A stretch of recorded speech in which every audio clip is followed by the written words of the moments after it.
you. Thank you, Madam Chairwoman.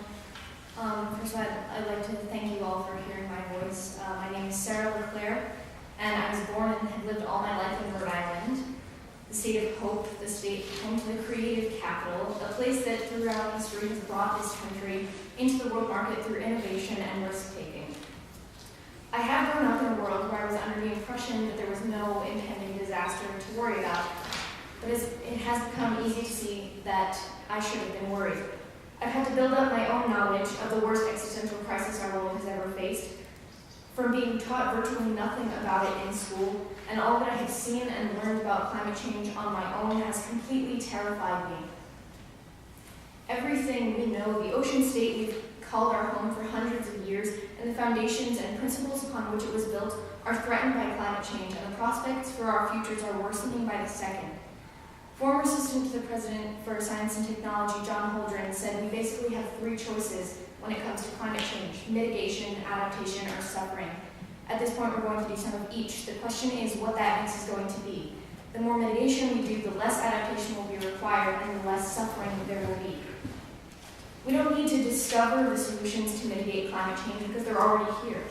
They're right in front of us as enumerated by the Green New Deal. The only thing we lack is the political will to enact these solutions, but you, ladies and gentlemen, have the power to change that.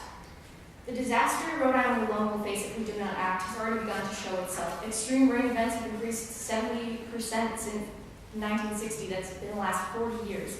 Our summers are getting hotter and longer. You have an increased disease-carrying population and habitat destroying insect population, and hurricanes are bringing more devastation to our communities and infrastructure year after year. But I don't have to tell you this. You can step outside and see it all.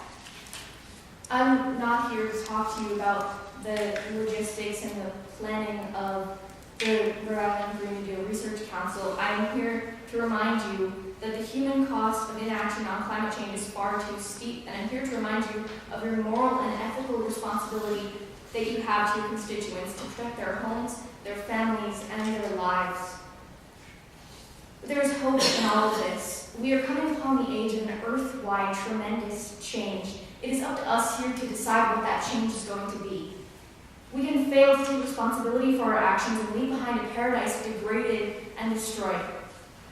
Or we can turn this all around and we can start right now. Dr. Martin Luther King Jr. said, "No lie can live forever."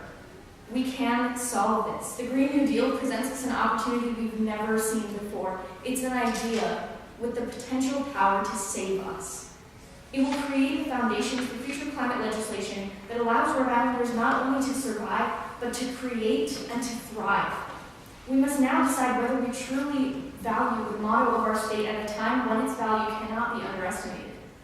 Hope.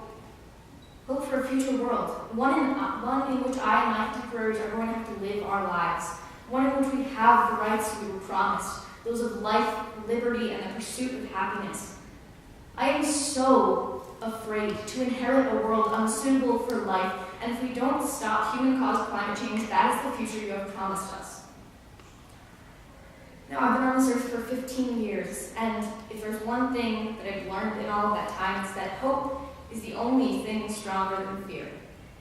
We are the ocean state with over 400 miles of coastline and abundant resources. We are incredibly unique. We are like no other. It's time for us to take the lead once again and make history. A Green New Deal and the resolve you leave this room with is now the last best hope of Earth. Thank you. Thank you very much.